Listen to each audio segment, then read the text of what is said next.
Buenas tardes, ¿cómo estáis? Espero que estén bien. Bueno, de mi lado, doy gracias a Dios, estoy súper bien. Antes de todo, me presento. Yo me llamo Brito Mevi, soy licenciado en español, soy promotor cultural y turístico para la empresa Radiónica. Aquí estoy hoy para invitarles a visitar mi país, para disfrutar de su belleza natural, de su riqueza cultural. Todo es un buen destino para ustedes. Aquí estoy, les espero. Muchas gracias por sus interés.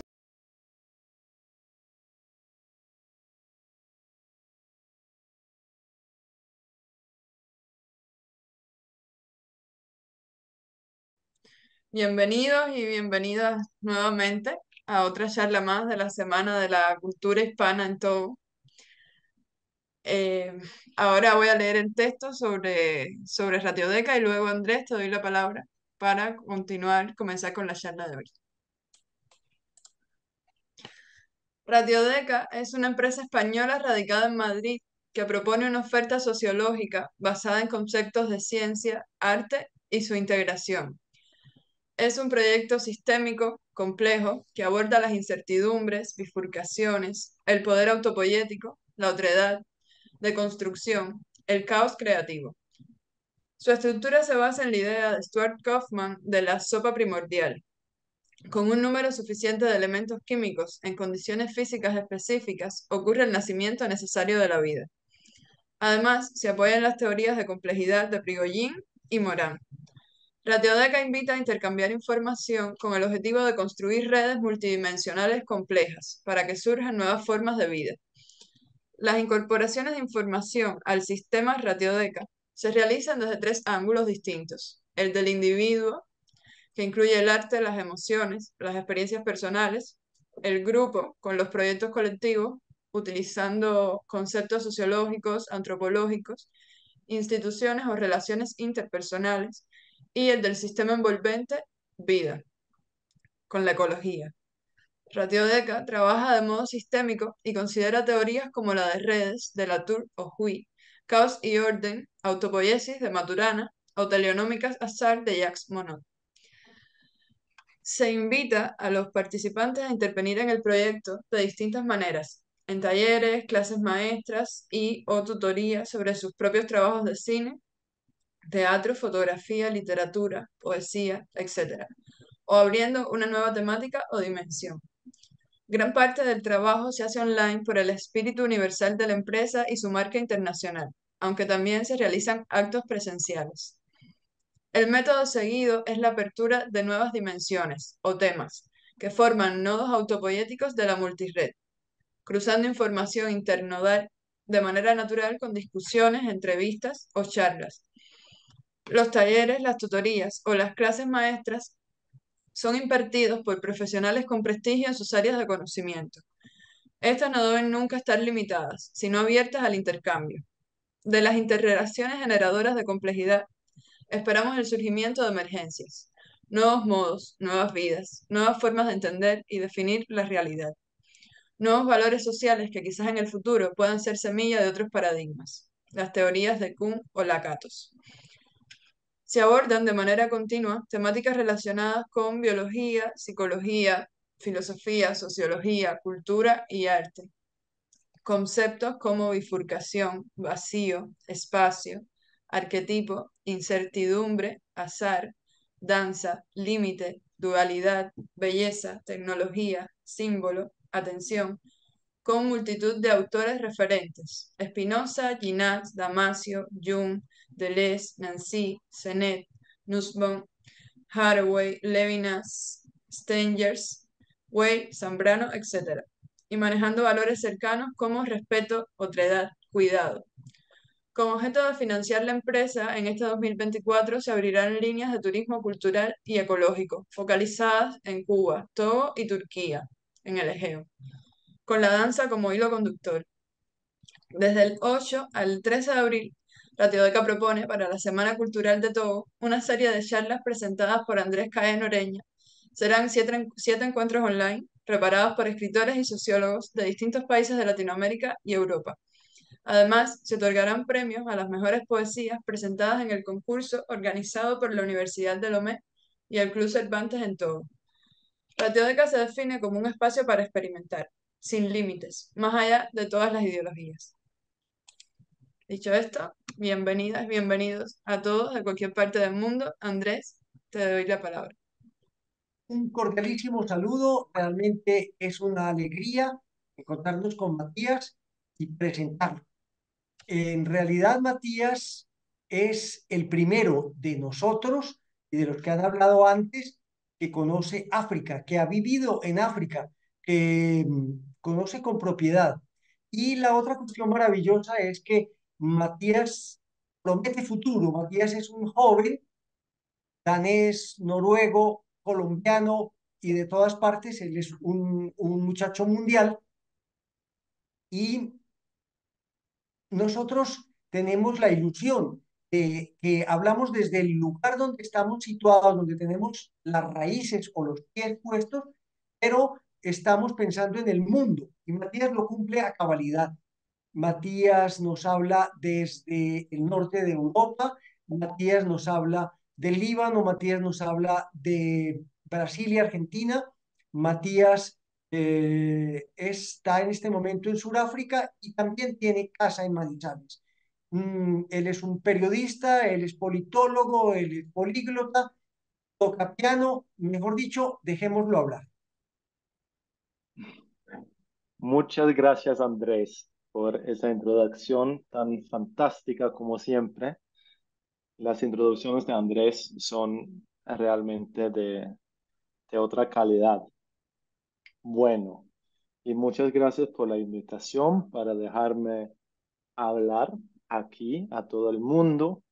Es un proyecto demasiado interesante y espero que podamos lograr muchas cosas distintas con este proyecto, entre ellas sembrar semillas, como ya ha sido mencionado. Y bueno, yo hoy voy a hablar de mi proyecto, que es un proyecto de periodismo y democracia entre mundos. Eso lo voy a profundizar un poco más adelante. También voy a hablar mucho del idioma y cómo yo entiendo el ejercicio del idioma y el, el aprendizaje de idiomas y el idioma y la cultura y el idioma y la política. Y bueno, aquí al fondo ven una foto de donde yo crecí en Noruega, en el norte de Noruega, y mañana seguramente van a escuchar más cuando nuestro distinguido amigo Juan Grajales va a dar su charla. Y aquí en el próximo slide, si mi computador quiere funcionar, ven una foto de Colombia, donde en algún sentido hoy en día tengo mi casa. Por lo menos paso más tiempo en Colombia que en Escandinavia. Escandinavia es Dinamarca, Noruega y Suecia, tres países con idiomas muy parecidos. Bueno, entonces para solo dar una idea de cómo voy a proceder, voy a dar una introducción de mí mismo para que tengan una idea de dónde vengo y por qué pienso como pienso y de pronto por qué he terminado pasando tanto tiempo en Colombia y otros lados. Voy a hablar del idioma y la cultura porque es algo que ha sido muy importante para mi ejercicio de periodismo. Más adelante voy a hablar de mi proyecto, que es un proyecto de periodismo, pero donde intento comparar la democracia en diferentes partes del mundo.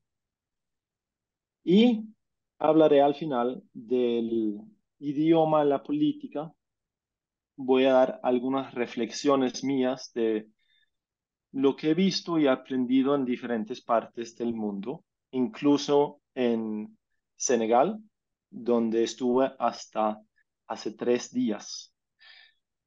Ahora estoy en Johannesburgo, como dijeron mis compañeros, y aquí también voy a seguir las elecciones que se llevan a cabo el 29 de mayo. Y bueno, para que tengan una idea de dónde queda Tromsø, la ciudad donde yo crecí, aquí los muestro en el mapa. De pronto me imagino que hay muchos que ni sabrían decir dónde es eso. Pero lo que tenemos aquí es Groenlandia, tenemos Islandia. Esta es una isla de Noruega que es el parte del globo más, eh, ¿cómo se dice? Eh, Habitado más norte del globo. Y bueno, el aquí Ártico. tenemos Tromsø, donde, entre otras cosas, tienen la universidad más hacia el norte en todo el mundo. Aquí pueden ver, en comparación con Lomé y Freetown, que es de Sierra Leona, incluí Freetown aquí porque yo tengo amigos de allá. Y la primera vez que los conocí y fui con ellos a Sierra Leona, me dijeron que Sierra Leona es el fin del mundo.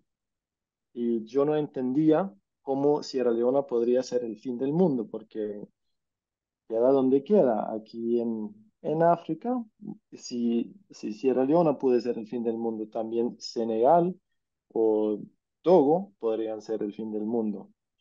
Entonces yo decía, pero de hecho no entiendo cómo puede existir este mito en Sierra Leona, y hablé de mi lugar y mi infancia en Tromsø, que realmente me parece es el fin del mundo geográficamente, pero volveré a ese punto. Porque aquí ven el fin del mundo. Ese es donde comienza el mar Atlántico del Norte y donde acabe el mundo. Porque después no hay nada. Aquí solo hay frío, hay hielo, hay algunas ballenas. Si tiene suerte, lo puede encontrar, pero aparte de eso, casi no hay nada. Yo El crecí allá, mito. perdón, Después sigue el mito. Después de ese lugar ya sigue el mito. los mitos aún. Eh, Allá están hacia el norte que se puede ver los luces boreales. Aquí una foto muy mala porque es tomada con un celular, pero así que Tromsø queda tan hacia el norte que durante 2 meses cada año no hay sol, el sol no sale. Lo que tenemos es las luces boreales.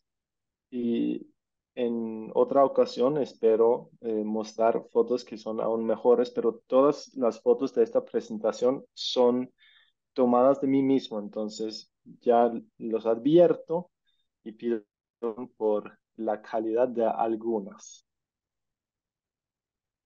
Esta es del mismo lugar, de hecho, como la otra foto. Durante el día es la vista de la casa donde yo crecí, donde mis padres viven todavía. Y como pueden ver, es invierno, porque en el verano no hay nieve.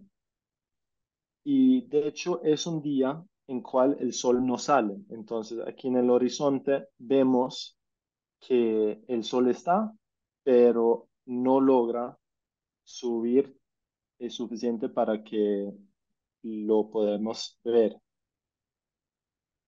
Noruega es, digamos, es un país con mucha naturaleza, tiene no mucho más habitantes que Togo, tiene 5.5 millones de habitantes y tiene muchísimos diferentes dialectos, porque así que es un país muy largo, muy grande y con una población pequeña, la gente vivió muy separada durante muchos años allá.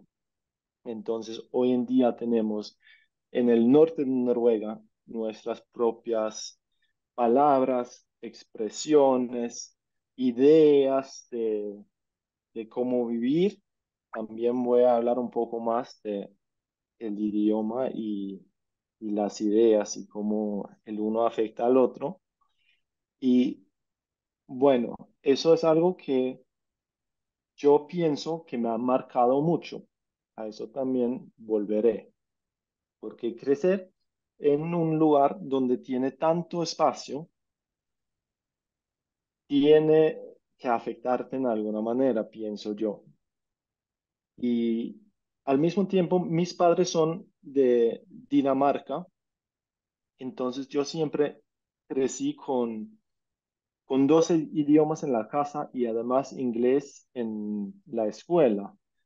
Así que Dinamarca, que tiene la misma población más o menos como Noruega, que son países chiquitos, nosotros tenemos que hablar otros idiomas.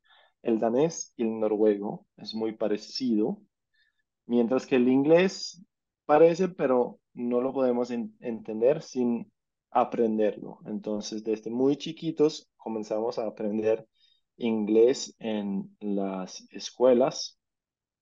Aquí otra foto de Noruega es el lado idílico de Noruega, es la barbacoa, el asado, como dicen los argentinos, en un pequeño lago en el norte de Noruega también. Aquí mi amigo y su novia.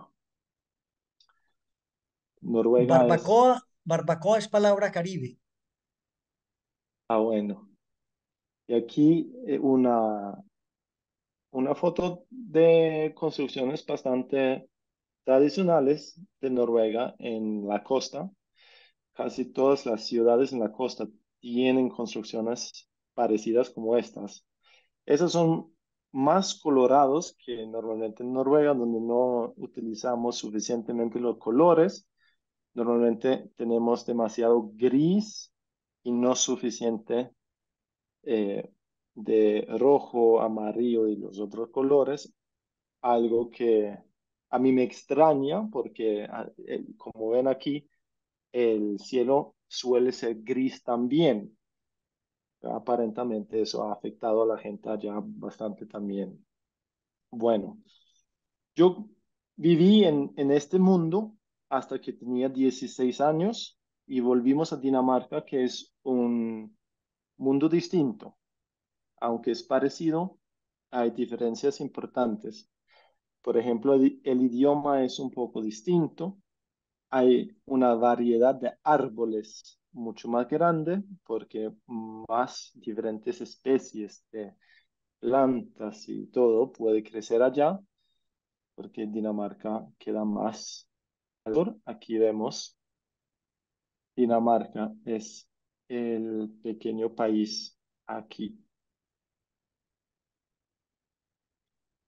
Allí estudié el bachillerato,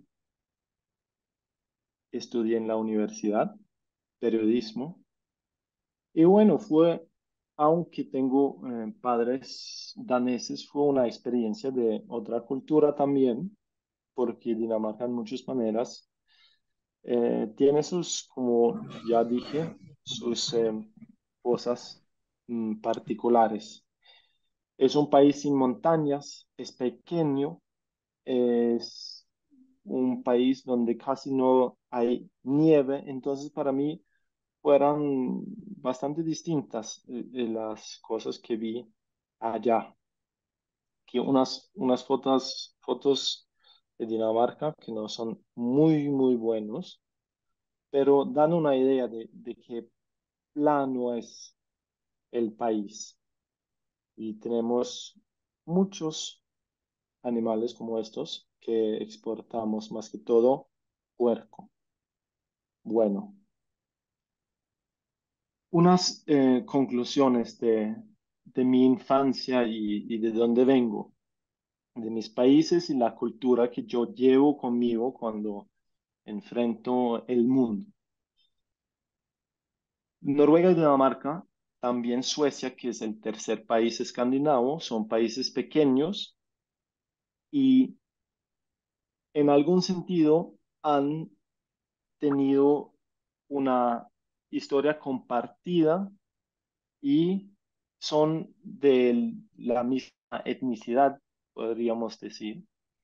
Hoy en día cada uno de los países, hasta que comenzaron a cambiar un poco hace 50 años en su demografía, tenían una sola etnicidad y un solo idioma en cada uno de los países, algo que los llevó a tener altos niveles de confianza entre ellos.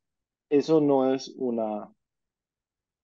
es cierto que siempre va a ser así, pero uno de pronto podría concluir, es una conclusión que hacemos allá de vez en cuando, que es una condición que le ayuda a uno de llegar a altos niveles de confianza. Con eso, altos niveles de confianza, quiero decir que tenemos muy alta confianza en los políticos, en el Estado, en la prensa y también en los vecinos. Para dar un ejemplo, si yo quiero comprar algo en línea de segunda mano, por ejemplo, un celular o podría ser una bufanda, cualquier cosa, una camiseta con muchos colores para regalar a doctor Andrés, yo a menudo pagaría antes de recibir lo que he comprado, porque en general tengo confianza que la gente allá no van a ¿cómo se dice? Como mal A utilizar estafar, mi confianza. no van a Sí, estafar. no van a romper con la confianza. Y hay poca corrupción también, que podría mencionar muchas otras cosas de los países allá, pero menciono esto porque sé que es un problema en muchos lados del mundo y algo que a mí me ha costado mucho entender qué significa corrupción y por qué la confianza es tan importante. Bueno, van a escuchar los escandinavos hablando de eso siempre, porque en nuestros países es algo que incluimos como una explicación de la coherencia y el buen funcionamiento de nuestras sociedades. Bueno, entonces, aquí una foto de Dinamarca todavía. Lo que yo he aprendido después de salir de mi país es que cada idioma tiene cultura y cada cultura tiene idioma. Y ahora voy a explicar mis viajes que me llevaron a esta conclusión.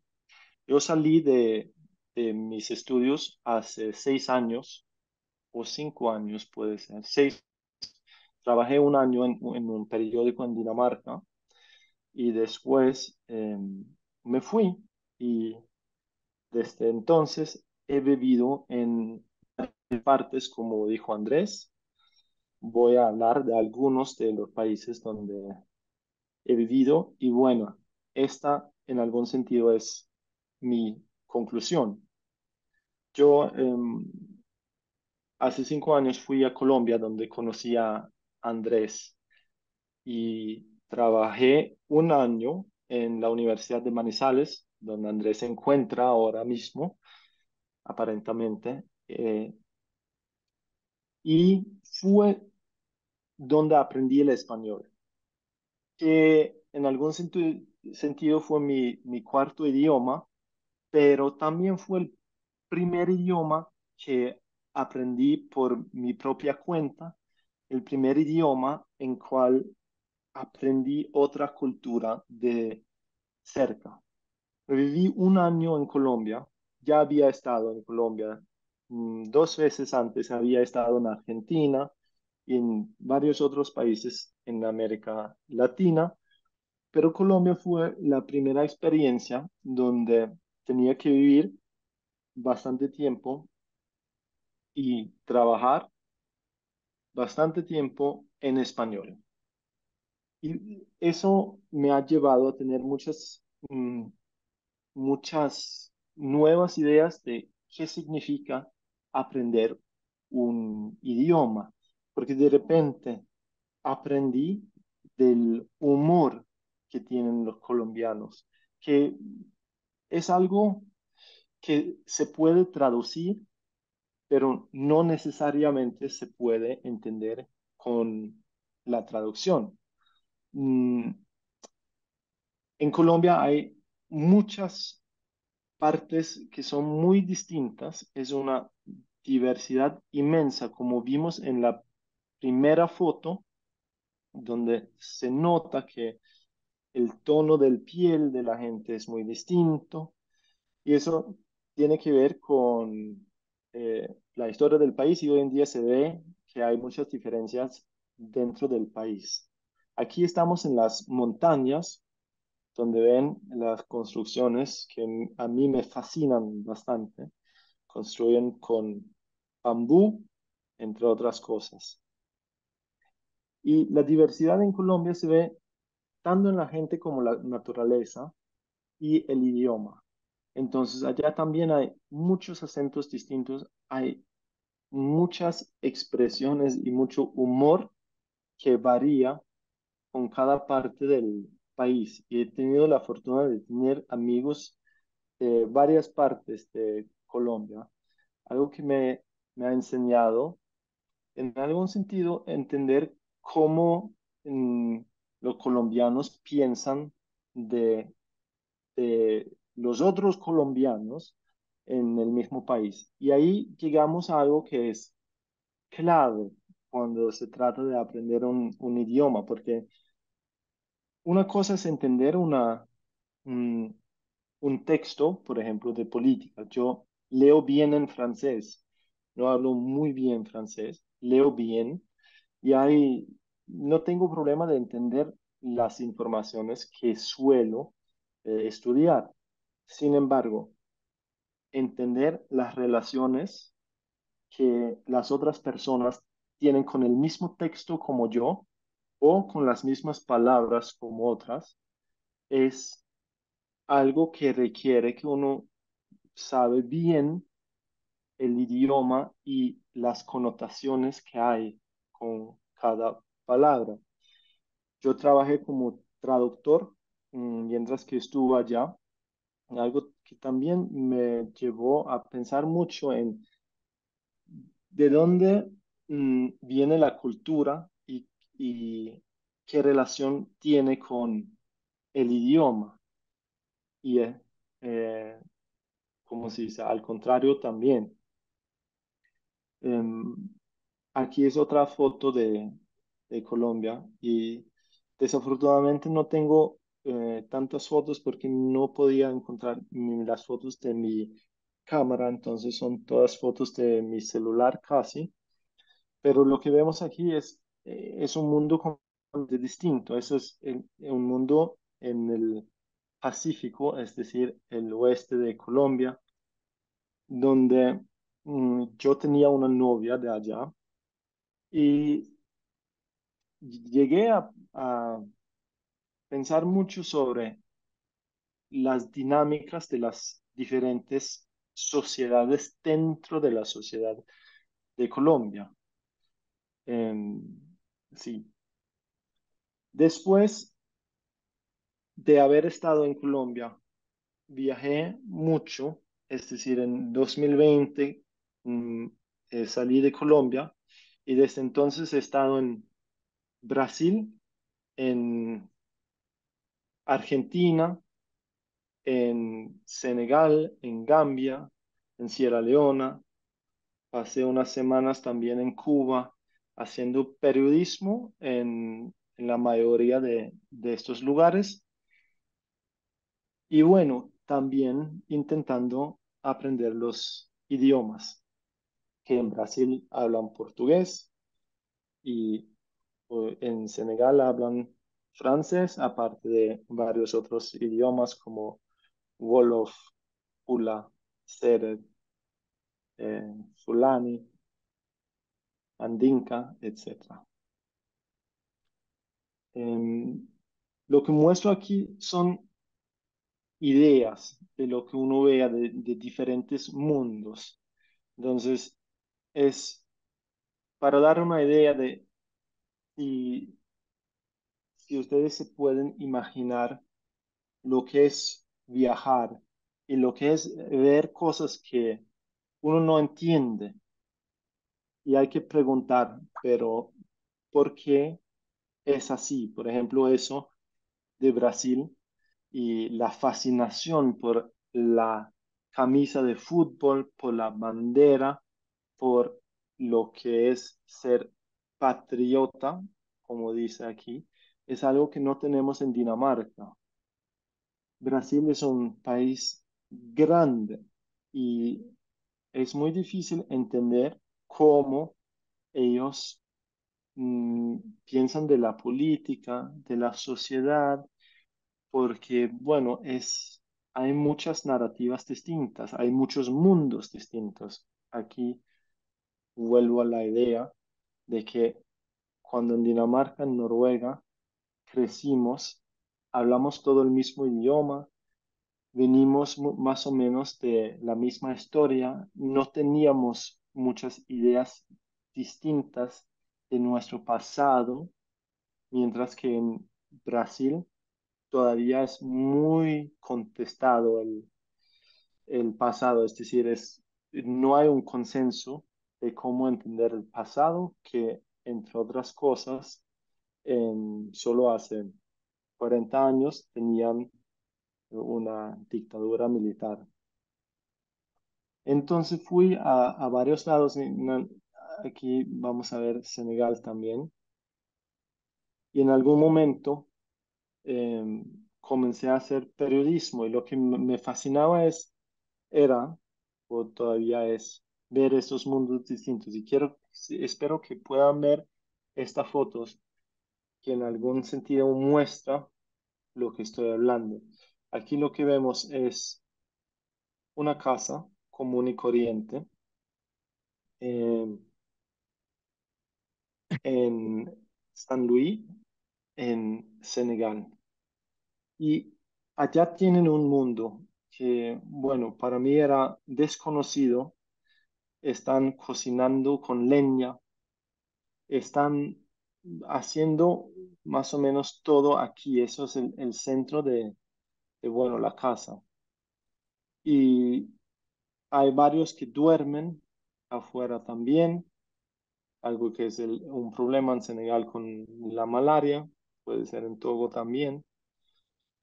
Lavan las ropas y todo. Y aquí en el otro lado tenemos otro mundo, el mundo de los pescadores, el mundo de pastoristas también. Y es lo que uno ve en todos lados en Senegal, que hay mucha diferencia entre estar en un lado del país y en otro lado del país. De pronto, como en Togo también, me imagino, pero en Dinamarca el mundo no es tan diverso. Aquí otra foto de Senegal y mi amigo de Senegal, que este es de los amigos senegaleses que me ha enseñado más de la cultura allá. Entonces, todo eso para decir una conclusión banal en algún sentido. Los idiomas abren mundos, porque lo que es necesario para entender todo eso que uno ve, que uno nunca va a entender completamente. Tampoco hay una verdad una sola verdad. Hay muchas realidades distintas, pero le ayuda a uno a entender si uno entiende los idiomas y si uno, por ejemplo, puede encontrar a alguien que va a funcionar como un guía en, en los otros mundos que uno enfrenta. Esta Y foto es de Brasil. Sí, como dice Andrés, Chimamanda Ngozi, que no hay una sola historia. ¿Y exacto. qué traduce? Eu me veo en você, me veo en usted, Sí, que es muy me bonito porque veo. es como yo me veo en usted. Sí. Parece como un lema para el futuro. Yo me tengo que ver en los otros. Mm. Y bueno, aquí voy a mostrar algunas cosas diferentes que, bueno, para mí ha sido una fascinación en América Latina más que todo, porque el idioma es mm, romántica en algún sentido, o puede ser que la manera de pensar es romántica. Es algo que es muy distinto de lo que yo conocí. Yo vengo de un mundo que es frío y es no solamente frío en el tiempo, el clima, la gente es fría, la gente sonríe menos y de pronto en promedio salen 4 veces menos palabras de la boca de un noruego que una boca de un colombiano o de pronto alguien de Togo también por día o durante la vida, porque allá no hablan mucho y les cuesta, de hecho, hablar. Entonces, a mí me fascina mucho la manera que aún en la calle alguien te está hablando en, en América Latina, mientras que en mi país lo único que hacen las calles es dirigirte. Son carteles, aquí puedes estar, aquí no puedes estar, aquí tienes que ir en tan velocidad, aquí no puedes parquear, etcétera. En Senegal, por ejemplo, no hay límites de velocidad. Es otra manera de organizar una sociedad. Aquí un ejemplo de lo que puede pasar en América Latina. Esto es de Colombia y no tiene explicación, diría yo, porque eso es algo que pasé algún día. No, aquí tenemos el nombre del artista, a menudo no hay, pero el continente está lleno de esas cosas y solamente he incluido un poquito, pero hay muchos. Te pienso y luego existo. No me descartes. ¿Para qué lo piensa? No más. Aquí muchas otras o varias otros ejemplos. Una forma de idioma mezclado con capitalismo. Es, la foto es tomado en algún, no sé cómo se dice, como un fort, un lugar donde tienen muchos restaurantes y intentan con su idioma romántica contarte que mereces todo lo que es allá y todo lo que quieras. Este una casa donde estaba quedándome, donde dejan las reglas que otra vez me parecen muy latinas. Está permitido reír mucho, ser imperfecto, dar y recibir besos, abrazar todas las veces que se pueda, confiar sin duda, sin dudar, algo que eso es bastante noruego y danés, pero puede ser lo único. Querer a la naturaleza y compartir siempre. Y además tenemos esa que no sé si lo puedo leer. Si hay música en tu alma, se escuchará en todo el universo. Y ese cartel, un restaurante, no tenía explicación. solo querían dar un mensaje. Bueno, voy a seguir si me deja. Voy a incluir un ejemplo contrario de Dinamarca, que es un artículo de BBC que trata de la palabra pyt. Es una palabra que ayuda a Dinamarca a ser uno de los países más felices del mundo, que no sé si realmente es uno de los países más felices del mundo, pero puede ser que es uno de los países más satisfechos del mundo.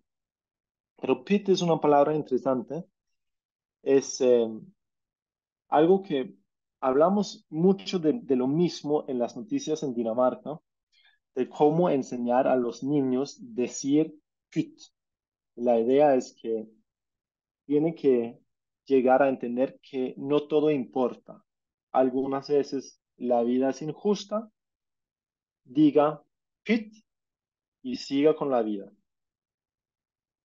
Entonces, no se preocupa tanto de cada cosa mala que pasa.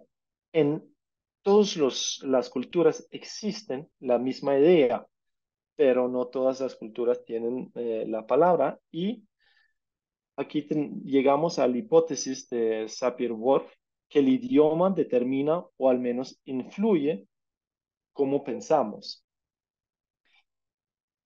Yo diría que en Dinamarca, donde existe la palabra pyt en comparación con Noruega, los daneses son más liberales, son mejores a no preocuparse tanto. Los noruegos son aún más serios. Si la palabra o la idea de la palabra afecta, no sabemos. Tal vez la cultura danesa ha creado la palabra, o tal vez la palabra ha creado la cultura. Esa es una discusión que a mí siempre me parece interesante. No tengo tiempo para mencionar varias de las otras palabras de diferentes idiomas que conozco y que también han servido para tener esta discusión, pero es muy interesante coleccionar palabras que no existen en otras culturas para después pensar cómo eso afecta. Bueno, voy a volver a esta foto. Ahí llegamos a lo que ahora es mi proyecto. Entonces, ahora en los últimos años he estado en Colombia, he estado en Brasil, he estado en Argentina y Senegal y Cuba también haciendo periodismo. En general, artículos de la cultura política, de las elecciones, de los problemas y éxitos de los países. Y ahora tengo un proyecto más largo este año, que es un año con muchas elecciones en todo el mundo.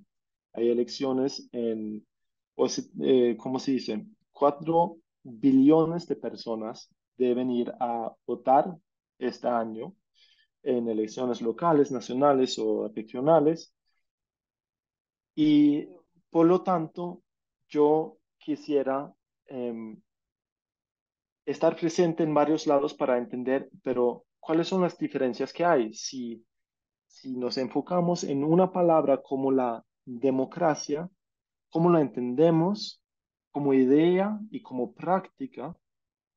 Y sí, es verdad que la democracia en el mundo está en declive, como dicen. Por ejemplo, hoy eh, había un artículo en el periódico El País que decía la desconfianza en las elecciones se extiende en las democracias en el mundo. Entonces, todo el tiempo tenemos esas noticias de que la democracia está sufriendo. Y bueno, no creo que se puede llamar dependiente de la definición de democracia, lo que tienen en Togo una democracia, pero depende otra vez, porque puede ser que para ustedes es una democracia en la forma de que uno piensa democracia en Togo. Basado en mis discusiones con mis amigos de Sierra Leona, de Gambia y de Senegal, me imagino que muchos en Togo dirían que no es una democracia con Gazinga en el poder y ya ha sido, ¿cuántos años? 57 años con la misma familia en el poder y bueno, pues pusieron las elecciones y espero que todo vaya a salir bien, pero bueno, la pregunta es de lo mismo, ¿cómo lo medimos y cómo definimos democracia? Aquí una definición de democracia es, viene del griego, pueblo y poder son las dos palabras, pero la idea de que el pueblo está manejando la vida cultural existe en muchas culturas, en muchas formas. En danés tenemos una palabra traducida de griego, pero que es específica de democracia, mientras que en Senegal no tienen. En español tampoco tienen, utilizan democracia. Nosotros tenemos nuestra propia palabra.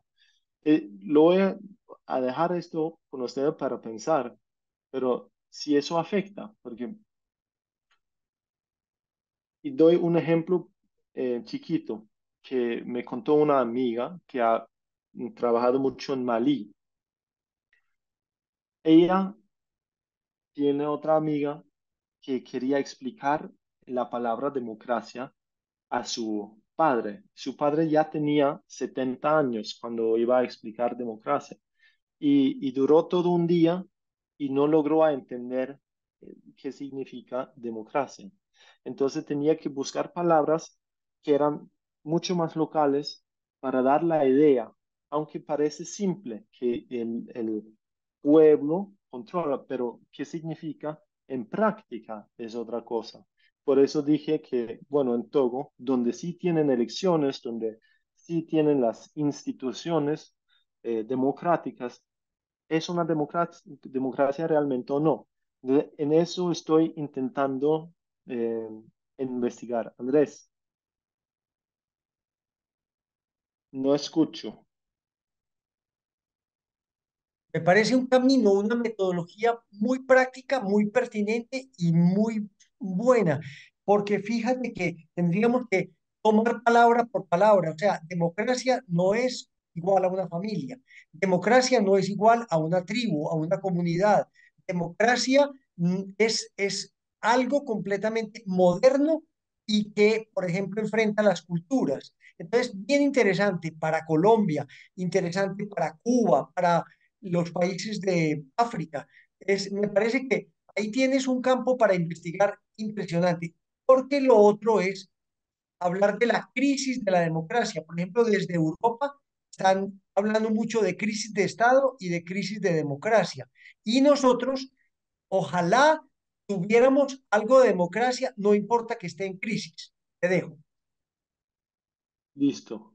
Sí, y buen punto. Pero me parece interesante también que esta palabra fue eh, creada en una sociedad bastante pequeña. No fue un país, sino fue una localidad y existen palabras muy Es, parecidas en otras partes. La democracia griega es la polis, que es una plaza en realidad, una plaza donde iban hombres, adultos, ricos, libres, ni mujeres, ni esclavos, ni niños, ni extranjeros. India lo aplicamos en una escala internacional y también, obviamente, en una escala nacional. Y aquí ven cómo Economist, que es un periódico de Inglaterra, eh, han medido la democracia en el mundo. Y este es el promedio de todos los países del mundo en una escala de 1 a 10.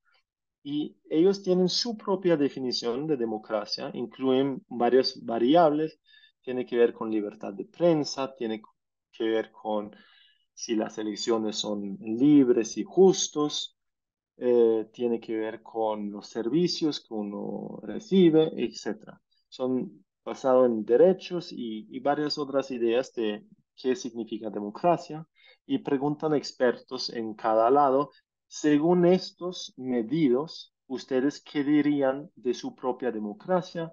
Si funciona o no funciona, si en una escala 1 a 10, ¿cómo va? Andrés.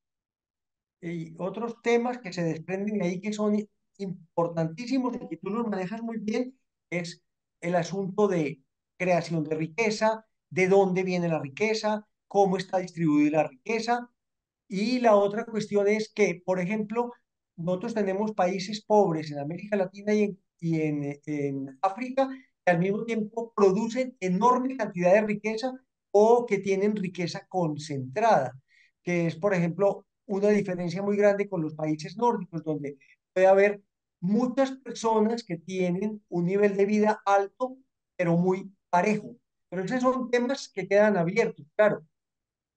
Y entonces uno Ay, diría que democracia se relaciona con riqueza o democracia se relaciona con riqueza que tiene distribución o con eh, necesidades básicas satisfechas. mm. Se puede preguntar en una democracia donde todos deberían tener el mismo poder, si realmente está funcionando, si no hay paridad económica entre las personas. En muchos sistemas es mucho más fácil influir a los políticos si tienen mucho dinero. De hecho, en todos los sistemas es así, pero es bastante más difícil en un sistema como eh, el sistema de Dinamarca o Noruega que, por ejemplo, en un sistema como en Senegal o Estados Unidos. Entonces, eso es lo que yo ahora estoy investigando, intentando de ir de un país a otro país, hablar y vivir con la gente para entender, pero cuál es su concepto de democracia, qué es necesario para sentir que uno está viviendo en una democracia, para luchar para una democracia o a qué le lleva a uno pensar que tenemos que acabar con la democracia, que también es una idea que muchos tienen. Y hay figuras internacionales que vuelven muy populares con sus formas de democracia o formas alternativas, como el líder de El Salvador, Nayib Bukele, o en el contexto africano, alguien como Paul Kagame en Ruanda, que muestran algo de éxito en lo que quieren hacer, más que todo la seguridad, en Ruanda varias otras cosas también. Y para mí es muy interesante eso, entender, pero ¿es realmente así que la democracia está en declino o es que tenemos que repensar la idea? Esas son ideas viejas, muchos han investigado lo mismo, pero lo que es siempre difícil es comparar, porque no muchos tienen conocimiento de muchos sistemas diferentes. Entonces, ahora, hablando diferentes idiomas, me da la oportunidad de ir a diferentes mundos donde tienen democracias distintas, ideas distintas, culturas distintas. Aquí también The Economist, donde vemos lo que ellos califican como democracias eh, y no democracias o regímenes autoritarios. Como Togo, según los datos del mismo país, eh, y vemos que casi no hay democracias, democracias mm, reales o completos afuera de Europa, que son los más azules. Ni Estados Unidos llega a ser una democracia completa. Bueno, lo que voy a hablar un poco de lo que he intentado de hacer en diferentes lados, lo que he visto al respecto al idioma y la política. En Colombia escribí un artículo sobre los nadie. La idea es que los nadie son los que no importa.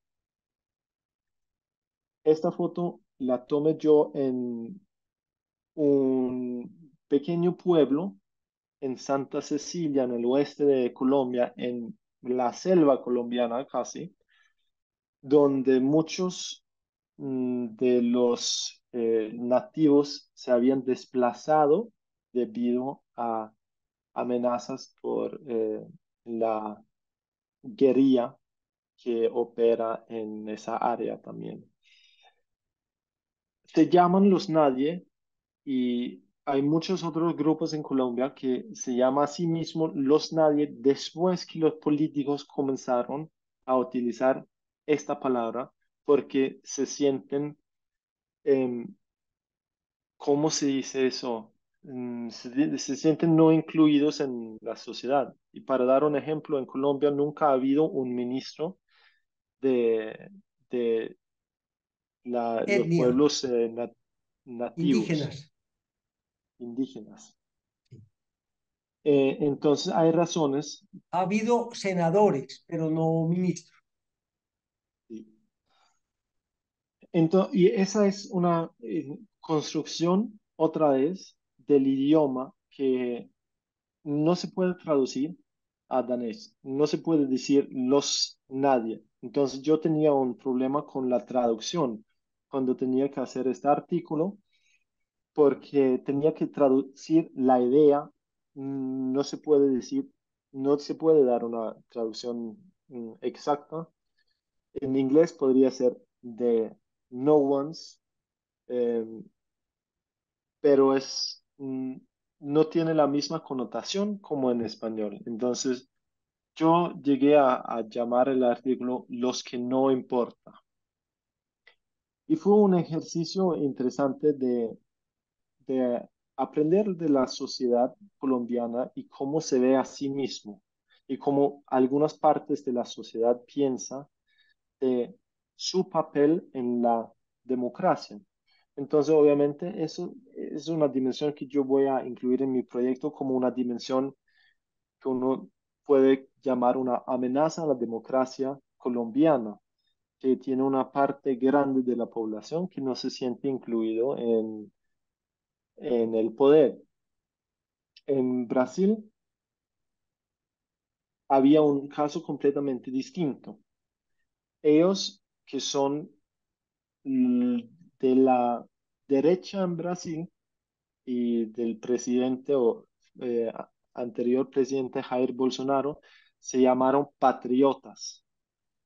Y un patriota es alguien que se preocupa de su país y todos los del otro campo también son patriotas normalmente, pero había una lucha por la palabra patriota que aparentemente había ganado eh, la derecha en Brasil, por lo menos durante las elecciones, que decían que ellos son los patriotas, son ellos que quieren más a la patria, algo que está relacionado con querer a su familia y Dios, que fueron las tres ejes de esta campaña política, es decir, la patria, la familia y Dios. Y los que no están de acuerdo no son patriotas, fue la idea. Y tenemos una idea parecida de Argentina, desafortunadamente una foto muy mala, los que ama la libertad fueron los que votaron a un líder Javier Milei. Y cuando uno lo dice, suena como los demás no ama la libertad, o como en la otra foto, si uno dice que yo soy patriota, suena como los demás no son patriotas. Y es un mensaje político, es un idioma político que para mí como danés, que vengo de una cultura donde no se habla de la política en la misma manera, es difícil siempre entender estas batallas políticas que existen en torno del idioma. Eso es clave en muchos lados en el mundo. Los pequeños mensajes que escogen los políticos para hacer el eslogan de su campaña debe ser el núcleo de su mensaje por el país. En Argentina fue libertad, en Brasil fue tres palabras, de hecho, la patria, la familia y Dios. En, en Brasil también fue cambio, que fue los que estaban en oposición y de pronto es la palabra que más se utiliza en la política, en de pronto todo el mundo, cambio, que también fue uno de los mensajes en Colombia, aparte de los nadie, eh, también un mensaje fuerte aquí, una foto de cuando ganaron los nadie. Y lo que se ve aquí, que es interesante, es que quieren mostrar en la escena que son diversos, porque esto fue una de las ideas. Los nadie son los afrocolombianos, son los indígenas que no sé si se ve en esta foto, pero también estuvieron.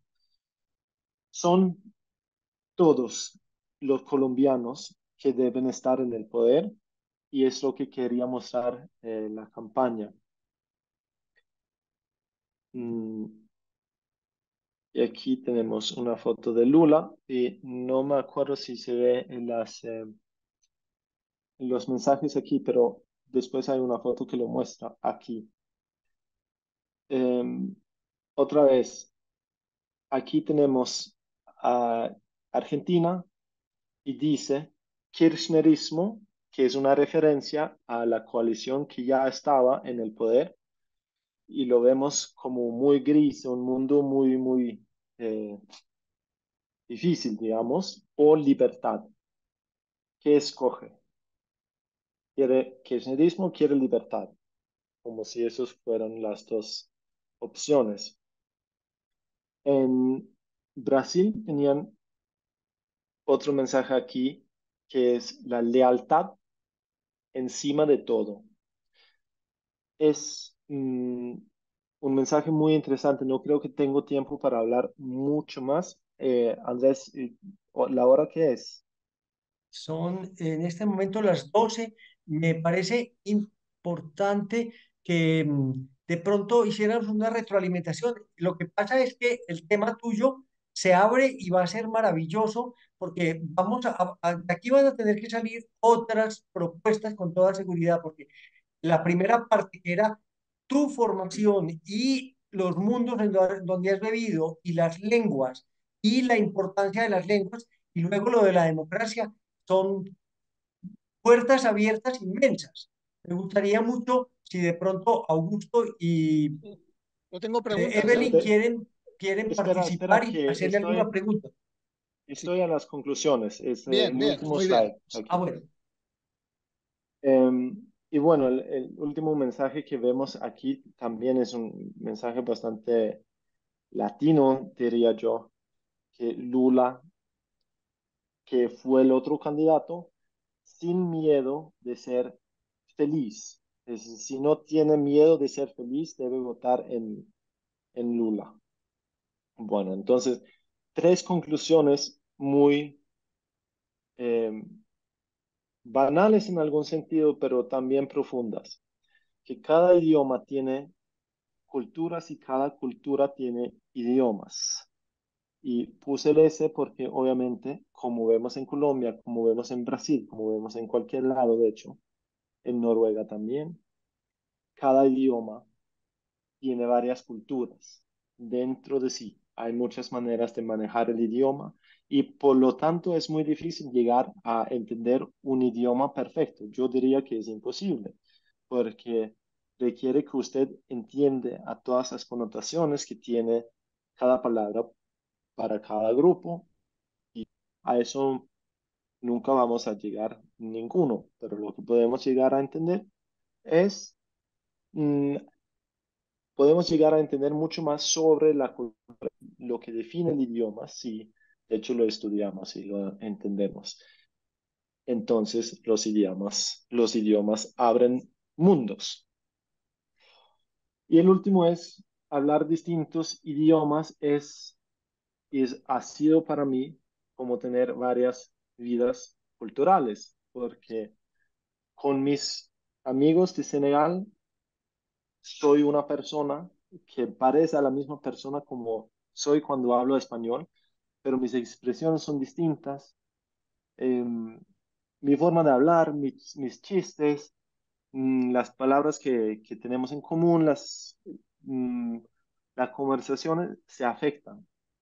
Y en Dinamarca tengo un idioma muy sucio, muy feo de la calle con mis amigos que es mucho menos académico, que le lleva a la gente de pensar que soy muy distinto que cuando me escuchan hablar en español. Voy a terminar con una cosa, una referencia de Senegal, de algo que uno puede aprender de los idiomas, algo que ha sido muy importante para mí en toda mi vida aprendiendo idiomas.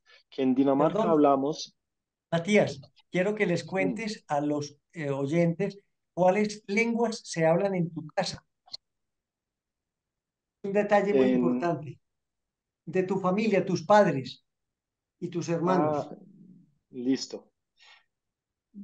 Para, tomo la anécdota primero, que en Dinamarca y Noruega, donde tenemos muchos problemas con soledad, se dice, es una forma integrada de hablar, trata de qué es normal y qué no es normal. Entonces, si usted ha visto a alguien en el tren que estaba, digamos, puede ser pintando dentro del tren o dibujando, es algo que no se ve muy a menudo porque todo el mundo está con sus celulares. La gente va a decir, no, no es normal. No necesariamente tiene una connotación mala, pero puede soñar mala. En, o si alguien sale de las normas en alguna forma u otra, se va a decir, no es normal. Mientras que en Senegal, los que yo conozco dicen, on ne connaît pas ça, on ne connaît pas ça. Eso quiere decir, para los que no hablan francés, que no lo conocemos. La idea es completamente la misma, pero es una forma para mí mucho más linda de decirlo. Y otra vez, pensando un poco más allá del idioma y la cultura y los efectos que puede tener y la relación, lo de hablar de normal y soledad son para mí cosas relacionadas, que todo el mundo quiere ser normal y puede ser muy ofensiva hablar de lo normal en vez de hablar de lo que uno no conoce. Bueno, y lo último, en mi casa, he tenido la fortuna de viajar cuando era chiquito también, de pronto porque mi papá y mi mamá habían viajado mucho. Mi mamá ya hablaba español, algo que fue una inspiración para mí, siempre quería aprender a hablar el español. Mi papá habla groenlandés y vimos el mapa al principio que Groenlandia es un país muy grande con una población muy pequeña, 60.000 habitantes. Es todo ese país que es tan grande como Argelia, em, o Congo, más grande que el Congo. Entonces él habla groenlandés, hablamos noruego porque crecimos allá, danés, que fue la lengua franca en la familia, y bueno, todos hablan inglés allá también. No sé si está contento con la respuesta, Andrés. Sí, estoy muy contento. No, disculpa que tuve que cortar un momento, pero es excelente, me parece, una intervención que ha sido riquísima y muy sugerente. Yo quiero que Augusto tome la palabra, pero hay un solo punto que quería llamar la atención y es muy interesante porque en unos lenguajes se necesita precisión, por ejemplo, en la ciencia, pero al mismo tiempo en la cultura hay ambigüedades y en Ratio Deca se habla mucho de bifurcación. Entonces, la bifurcación puede crear ambigüedad, pero al mismo tiempo crea una riqueza y crea como un terreno propicio que puede ser conflictivo e inclusive trágico, pero que es muy rico. Mm. Gracias, Vamos, Andrés. sí. Sí, no sé si quiere hablar alguien. Yo sí tengo cosas que hablar con Matías. Primero, pedirle disculpas porque he llegado 5 minutos tarde, pero es absolutamente imposible. O sea, no es que ha sido un descuido de nada, es que es un imponderable del autobús. O sea, no puedo llegar antes, ¿no? Y pedirle disculpas por esto, aunque luego lo vuelvo a leer y perdón, a ver y a escuchar, ¿no? Y luego me interesa, bueno, no sé si habéis hablado o no de las temperaturas en, en Noruega y en Dinamarca, quizás para la gente de Togo, ¿no? Las temperaturas bajo cero que se alcanzan en invierno, he oído las auroras y todo esto, no sé si lo habéis hablado, pero bueno, ahí queda, ¿no? Y si no, se puede preguntar. Pero sí que hay dos temas aquí que son muy interesantes que ha tratado Matías, ¿no? Y con mi experiencia de viajar, que también la tengo. Entonces, una es el lenguaje. Evidentemente para mí el lenguaje, yo en Rusia muchas veces les decía a los rusos, yo no sé si lo que habéis estado haciendo depende de vuestra forma de pensar, de vuestro lenguaje, o os han hecho así, bueno, cuando entró el comunismo y habéis cambiado esa forma de pensar, ¿no? Pero el lenguaje evidentemente va ligado a la sociedad, eso es un hecho, y a los valores para mí. Ahí me remito un poco a Max Weber, cuando estudió cómo influía la religión protestante y cómo había sido divergente de la católica. Cómo este tipo de cultura de fondo puede llegar a crear dos sociedades completamente distintas. Entonces, en casi todos los países que yo he vivido, los valores influyen mucho, pero los valores son evolutivos también, casi siempre. Es decir, pasan de ser eh, valores más sobre amistad, familia, etcétera, en casi todas las culturas, y según van creciendo económicamente, van cambiando. Va cambiando el concepto de familia, va cambiando el concepto de amistad, y ahora mucho más con la tecnología. Entonces, ya no os diría solo lenguaje, sino además los valores culturales son importantes. Casi todas las sociedades que yo conozco siguen la misma ruta. Es una cuestión solo de años. Quiero decir que cuando uno vuelve, quizás Matías, cuando visita, no sé, un país más pobre, está viendo a lo mejor Dinamarca hace 150 años, por ejemplo. Pero yo me he encontrado siempre, al final, los hombres siempre quieren lo mismo, que es, luego al final es una familia, un televisor, hijos y poco más. Y hay un momento de felicidad, pero evidentemente ese es un punto interesante. Y el segundo es la democracia, que para mí, claro, es muy difícil de definir, pero en el fondo, yo diría que depende de un sentimiento, más que otra cosa. Es tan indefinible que depende de un sentimiento.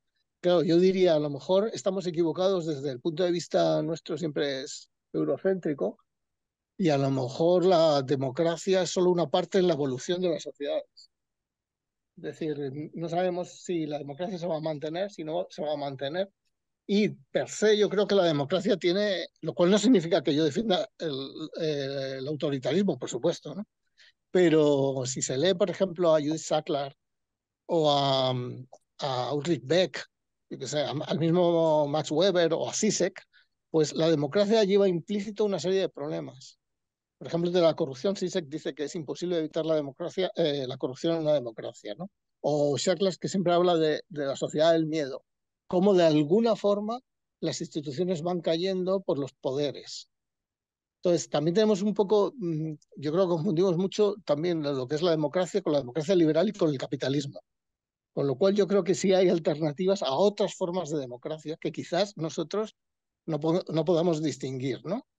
Eh, sí que diría que el concepto, si seguimos hacia la complejidad, hacia una sociedad cada vez más compleja, sí que conviene leer, por ejemplo, a Inerarity, diciendo que el único tipo de política posible, de sociedad posible, es la democracia, porque es la única que es adaptable a toda la complejidad que cada vez es mayor. Pero yo tampoco estoy muy seguro de eso, ¿no? Al final es un tema simplemente energético, diría, y cómo se jerarquice en el futuro, pues yo creo que nadie lo vamos a saber. Lo que está claro es que existe una manipulación y una deformación del concepto democrático que se ha perdido absolutamente. Yo ya no diría en el mapa que es Europa, la Europa democrática. Yo no estoy de acuerdo en esto. Por ejemplo, España, yo no sé ni cómo se puede llevar una democracia ahora mismo. No, ni lo entiendo. Es decir, las instituciones son un desastre, está todo colonizado por la banca, no existe ningún tipo de independencia, existe una corrupción galopante. Yo, por ejemplo, también ese es un concepto muy europeo, yo creo que es erróneo también, ¿no? Bueno, en fin, da mucho para hablar. Me ha parecido una preciosidad la charla y, y nada más. Esperemos tener muchas así. Muchas gracias. Yo tengo mucha ilusión de que se encuentren en Madrid, en algún paso de Matías, con Ratio Deca en Madrid, que tengamos diálogos y luego vengan a Colombia y que creemos lazos y redes por todas partes. Matías, estamos encantados y agradecidos.